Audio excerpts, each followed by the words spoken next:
Welcome back. আমরা আজকে আবার আলোচনা করব স্পটিং দ্য এরর অর্থাৎ এরর কারেকশন। এটা আমাদের এই সিরিজের তৃতীয় ভিডিও। এর আগে দুটো ভিডিও তোমরা এখনও যারা দেখোনি তারা অবশ্যই দেখে নেবে। আজকে আমরা আলোচনা করব যে errors related to adverb clauses অর্থাৎ অ্যাডভার্ব ক্লজ সম্পর্কিত যে সমস্ত ভুলগুলো হয়ে থাকে সেগুলো নিয়ে আজকে আমরা আলোচনা করব। ফার্স্ট এক্সাম্পলটি দেখো, if I was a bird I would fly.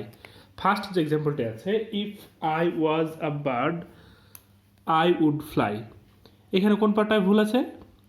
এইখানে ভুল আছে if I was a bird. If I was a bird এই পার্টটাই ভুল আছে। কেন? তার কারণ হচ্ছে এটা একটা সাবজাংটিভ মুড, আর সাবজাংটিভ মুড আমরা জানি সবসময় সাবজাংটিভ মুডে সিঙ্গুলার সাবজেক্টের পরেও প্লুরাল ভার্ব বসাতে হয়। ওকে, আমরা এই বিষয় নিয়ে আলোচনা করেছি। সাবজাংটিভ মুড কী সেটা নিয়ে আমরা আগের ভিডিও আলোচনা করেছি। যারা এখন সেই ভিডিওটি দেখো না অবশ্যই আগের ভিডিওটি দেখে নেবে, তাহলে বুঝতে পারবে সাবজাংটিভ মুড কী। ওকে, সাবজাংটিভ মুডে সবসময় সিঙ্গুলার সাবজেক্ট হলেও ভার্বটাকে প্লুরাল রাখতে হয়। সেকেন্ড এক্সাম্পলটা দেখো, if I were you I shall never help him. If I were you I shall never help him, এখানে কোন পার্টে ভুল আছে? এইখানে ভুল আছে, দেখো আগের যে এক্সাম্পলটা ছিল if I was a bird I would fly, এটাও কিন্তু একই এক্সাম্পল অর্থাৎ একই ক্যাটাগরির এক্সাম্পল। এটাও সাবজাংটিভ মুড ছিল, এটাও সাবজাংটিভ মুডেই আছে। ঠিক আছে, এইখানে দেখতে পাচ্ছি ইফ আই ওয়্যার অর্থাৎ আয়ের পর ওয়্যার বসেছে, কিন্তু এখানে আবার আই শ্যাল আছে। এইখানে ভুল আছে আই শ্যালে। কেন? তার কারণ আমরা জানি সাবজাংটিভ মুডে সবসময় যে প্রিন্সিপাল ক্লজ হয়, মেইন ক্লজ, সেটি সবসময় উড কিংবা শুড এর মাধ্যমে প্রকাশ করা হয়, কিন্তু এখানে স্যাল আছে, সেই জন্য এখানে ভুল আছে, এখানে আই উড হতো। ঠিক আছে, তাহলে মনে রাখতে হবে যে সাবজেক্টিভ মোডে ইফ ক্লজ সবসময় সাবজেক্টের পর সাবজেক্ট সিঙ্গুলার হলো প্লুরাল ভাব বসাতে হবে, এবং মেন ক্লজ সবসময় উড কিংবা শুডের মাধ্যমে প্রকাশ করতে হবে। সুতরাং এখানে ভুলটা কী ছিল? আই স্যাল, এখানে কি হতো? I would. নেক্সট এক্সাম্পলটি দেখো, 3 নম্বর example, I shall lend you my car if you will not misuse it. I shall lend you my car if you will not misuse it.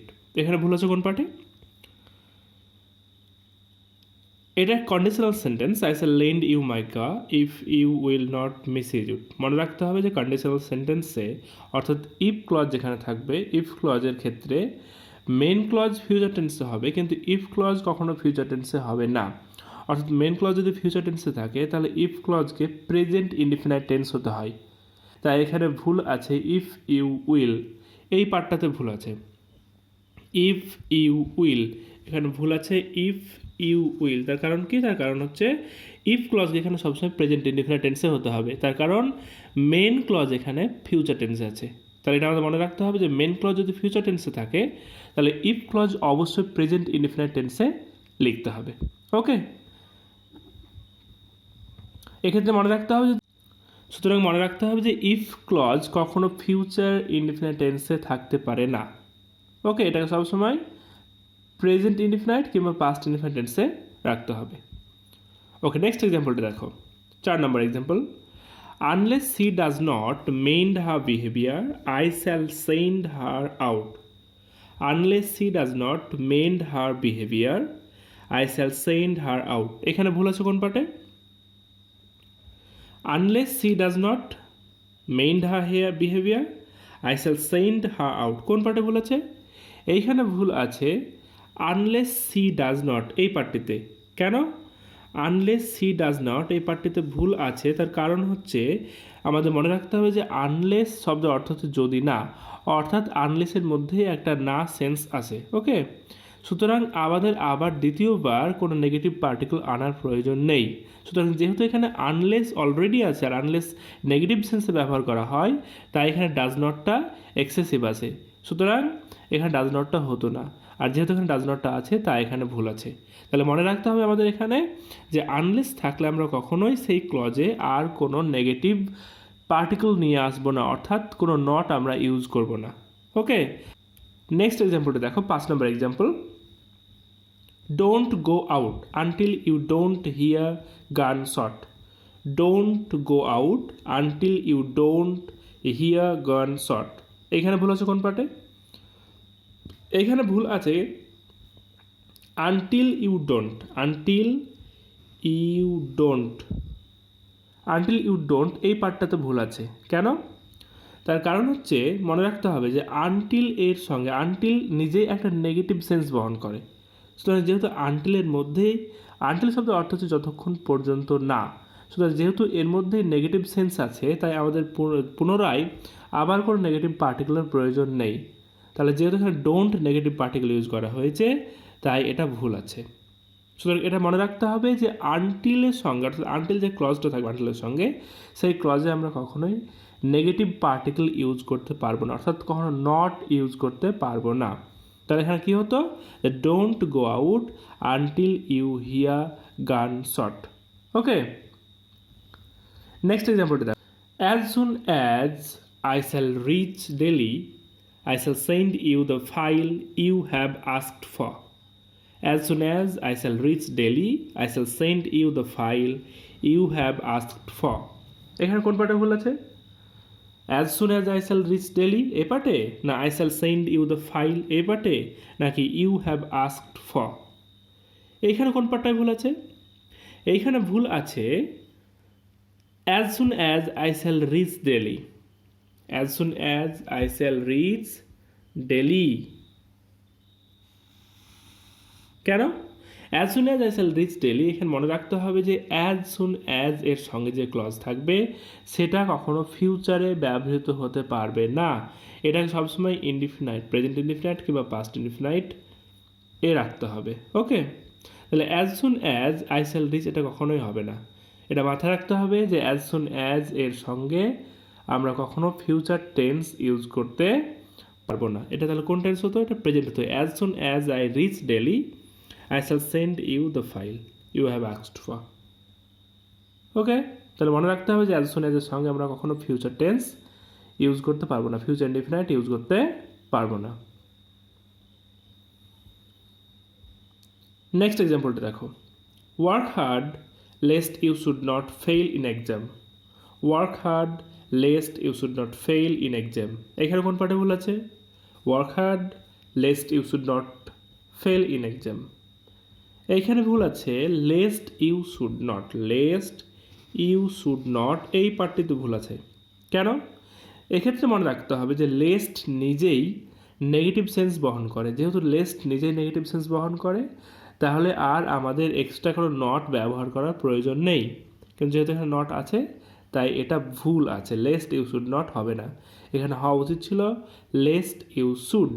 Okay, work hard lest you should fail in exam. Clear? এক্ষেত্রে আরও একটি কথা মনে রাখতে হবে, সেটা হচ্ছে যে সবসময় যখন আমরা লেস্ট ইউজ করবো লেস্টের সঙ্গে সবসময় শুড ব্যবহার করতে হবে। লেস্ট থাকলে সেখানে শুড আসবে, নট আসবে না, কিন্তু শুড অবশ্যই আসবে। ক্লিয়ার? তাহলে এগুলো কিন্তু একই রকমের ভুল যে আনটিল, আনলেস, ঠিক আছে, লেস্ট, আনটিল, আনলেস আর লেস্ট এই তিনটে ওয়ার্ডই কিন্তু নেগেটিভ সেন্স বহন করে, তাই এদের সঙ্গে আর কখনোই অন্য কোনো নেগেটিভ পার্টিকুলার প্রয়োজন হয় না। ওকে, নেক্সট এক্সাম্পলটা দেখো, 8 নম্বর example. Let us wait here until he will finish his work. Till. Let us wait here till he will finish his work. এখানে ভুল আছে কোথায়? Let us wait here till he will finish his work. এখানে ভুল আছে till he will finish his work. কেন? তার কারণ যেহেতু এখানে let us wait here, এখানে till he will finish হবে না। till এর সঙ্গে সবসময় ইনডিফিনাইট টেন্স ব্যবহার করতে হবে, প্রেজেন্ট ইনডিফিনাইট টেন্স ব্যবহার করতে হবে। প্রেজেন্ট ইনডিফিনাইট কিংবা পাস্ট ইনডিফিনাইট, টিলের সঙ্গে কখনো ফিউচার টেন্স ব্যবহার করা যাবে না। এক্ষেত্রে মনে রাখতে হবে যে টিল এর সঙ্গে কখনোই ফিউচার ইনডিফিনাইট টেন্স ব্যবহার করা যাবে না, আর যেহেতু যাবে না তাই এখানে ভুল আছে, টিল হি উইল ফিনিশ হবে না, এটা হতো till he finishes his work. Let us wait here, এখানে আমরা অপেক্ষা করি till he finishes his work, যতক্ষণ না সে তার কাজ শেষ করে। ওকে, তাহলে টিল থাকলে কখনো আমরা টিলের সঙ্গে ফিউচার ইনডিফিনাইট টেন্স ব্যবহার করব না। নেক্সট এক্সাম্পল দেখো, 9 নম্বর example. Since she has returned from America, she has been working here. Since she has return from America she has been working here. এখানে কোন পার্টে ভুল আছে? Since she has return from America she has been working here. এইখানে ভুল আছে since she has return. Since she has return এই পার্টে ভুল আছে। কেন? এক্ষেত্রে মনে রাখতে হবে যে সিন্স কিংবা এভার সিন্স, সিন্স কিংবা এভার সিন্স, এভার সিন্স এর সঙ্গে যে ক্লজ থাকবে সেই ক্লজে সেই ক্লজটি সবসময় পাস্ট ইনডিফিনাইট কিংবা পাস্ট পারফেক্ট টেন্সে রাখতে হবে। পাস্ট ইনডিফিনাইট কিংবা পাস্ট পারফেক্ট টেন্সে লিখতে হবে। পাস্ট ইনডিফিনাইট কিংবা পাস্ট পারফেক্ট। ওকে, পাস্ট পারফেক্ট এটা মাথায় রাখতে হবে যে সিন্স অথবা এভার সিন্স, সিন্স অথবা এভার সিন্স দিয়ে যদি কোনো ক্লজ শুরু হয় তাহলে সেটা সবসময় পাস্ট ইনডিফিনাইট কিংবা পাস্ট পারফেক্ট টেন্সে লিখতে হয়। তাহলে যেহেতু এখানে পাস্ট ইনডিফিনাইট টেন্স নেই, হ্যাজ আছে, প্রেজেন্ট পারফেক্ট টেন্স আছে, তাই এটা ভুল আছে। ওকে, এক্ষেত্রে আরও একটা জিনিস মনে রাখতে হবে যে সিন্স দিয়ে যখন যে সেন্টেন্সটা শুরু হবে, সিন্স বা এভার সিন্স, সেটা যখন পাস্ট ইনডিফিনাইট বা পাস্ট পারফেক্ট টেন্সে থাকবে, তার সঙ্গে যে মেন ক্লজটা থাকবে সেটা সবসময় পাস্ট পারফেক্ট সেটা সবসময় পারফেক্ট কিংবা পারফেক্ট কন্টিনিউয়াস টেন্সে রাখতে হবে। ওকে, অর্থাৎ কি বললাম যে সিন্স বা এভার সিন্স দিয়ে শুরু হলে পাস্ট ইনডিফিনাইট টেন্স কিংবা পাস্ট পারফেক্ট টেন্স থাকবে, আর পারফেক্ট কিংবা পারফেক্ট কন্টিনিউয়াস টেন্স ব্যবহৃত হবে। ওকে,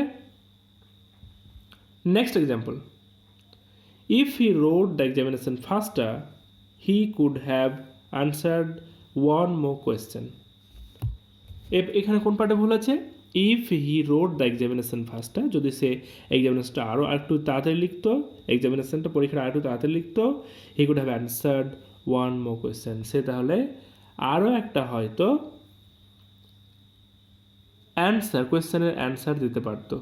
তাহলে এক্ষেত্রে মনে রাখতে হবে যে পাস্ট কন্ডিশনাল অর্থাৎ অতীত, তার যে মেইন ক্লজ সেটা সবসময় could have, would have, might have এর মাধ্যমে প্রকাশ হয়, এবং যে ইফ ক্লজটা থাকে সেটা সবসময় পাস্ট পারফেক্ট টেন্সে প্রকাশ করতে হয়, পাস্ট পারফেক্ট টেন্সে প্রকাশ করতে হয়। তাহলে এখানে যেহেতু পাস্ট পারফেক্ট টেন্স নেই, if he wrote the examination এটা পাস্ট ইনডিফিনাইট আছে, তাই এটা ভুল আছে। তাহলে এক্ষেত্রে মনে রাখতে হবে যে পাস্ট কন্ডিশনাল সেন্টেন্সে সবসময় ইফ ক্লজটাকে পাস্ট পারফেক্ট টেন্সে লিখতে হয়। ওকে,